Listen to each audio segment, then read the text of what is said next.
Alright, so we got our pieces together. They're cleaned. I'm just going to show you, this is a MAP gas cylinder.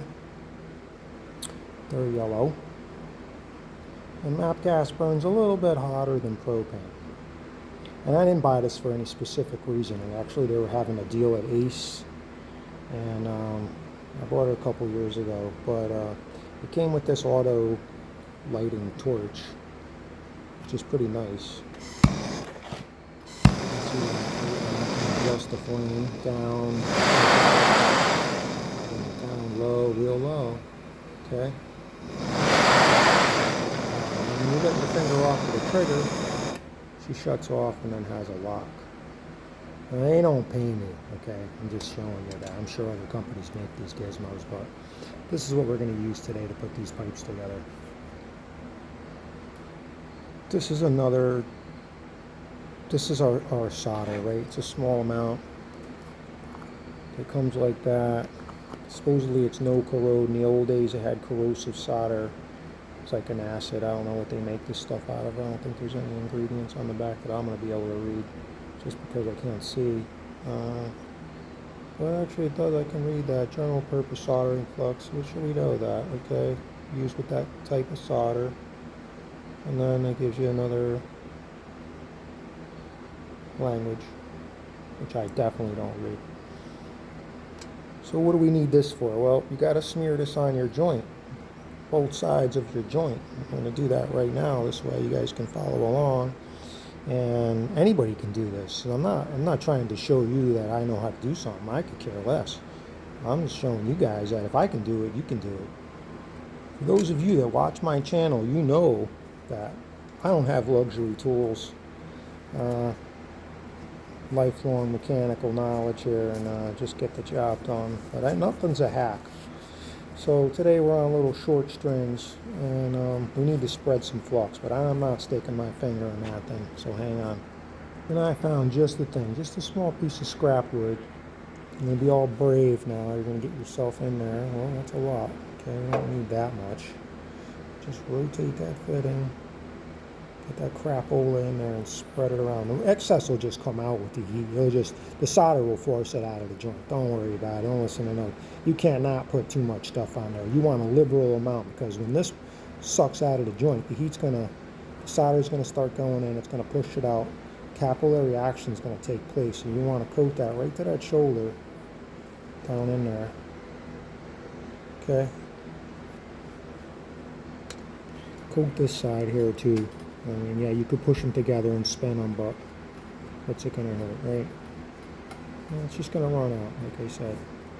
All right, put the two pieces together, rotate it a couple of times. All right, get it in there. Wipe off that excess. Now, listen to me, folks, real quick on some safety. I know that nobody gives a crap about safety nowadays, but I have to. And so it's important to note that you're here going to play with fire. Okay, and you got an explosive device in your hand. You want to think about safety before you light up. Make sure you got water nearby or a fire extinguisher, because anything can catch, and even though you might not think it's combustible, stuff will go up faster than the Chinaman's fireworks on the 4th of July. So if you haven't used your solder in a long time, in this roll here, I don't know how old it is. It's probably just old stock that I've had, but I opened up my box and there were several rolls there. So what I like to do is I like to brighten it up. So I take that same piece of emery, and I already did it, but I mean I brightened it up, and then I cut the edge off with a pair of dikes. It's important to note that you have dissimilar metals that are going together here. You got solder, and you have, which is lead, and you have copper. You don't want to entertain anything that's stuck onto the solder from being in your toolbox, specifically like the metal filings from screwdrivers and wrenches that you can't see, but it's there. It could cause a problem, may or may not, but I know for a fact that you just want to rule out anything, and you want the best solder, that joint that you can have. And so we're going to do that right now. Now I don't want too much heat. Okay? I don't want too much heat, because I know this is copper. It's going to heat up fast. So I'm going to adjust my flame. And just think about, I don't know, Don't turn, and that's another thing. Don't turn these cylinders on their side or upside down, because then you're pushing liquid, you're not pushing gas. So you gotta keep the cylinder, hang on, you gotta keep the cylinder on an angle or in an upright position. Don't turn it upside down while it's running. Okay, that's a good flame right there, believe it or not, that's probably super hot. There we go. The heat from the bottom. And you pay attention to what you're looking at. When you see that stuff start to run, there it goes. Yeah, huh?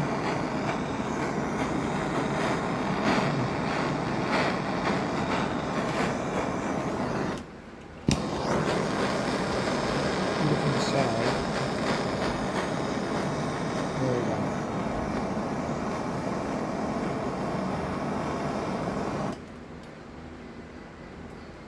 And just keep it going. Keep it going until it stops.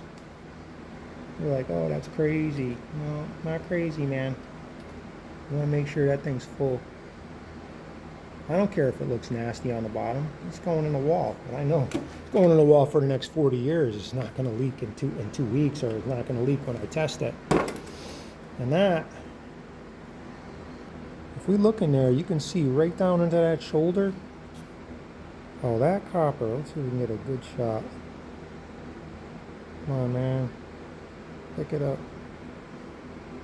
Anyway, I can see it. I just want to talk a little bit about that real quick. It's important to let the pipe cool, okay? Let the pipe cool on its own. Don't quench it with water and all that, because quenching it with water could put a fissure in it, a crack or a pinhole in the solder or something that could fracture the joint. And it can. There's a lot of pros out there that do this day in, day out. They got all the top-notch tools. I have limited tools today where I am, and so this is a good solder joint. It's right in there to the max. There's a little snot on the bottom, but like I said, that's how you know you got solder on it. You could heat that back up and wipe that off with a rag if you wanted to. I'm going to leave it there because I like it.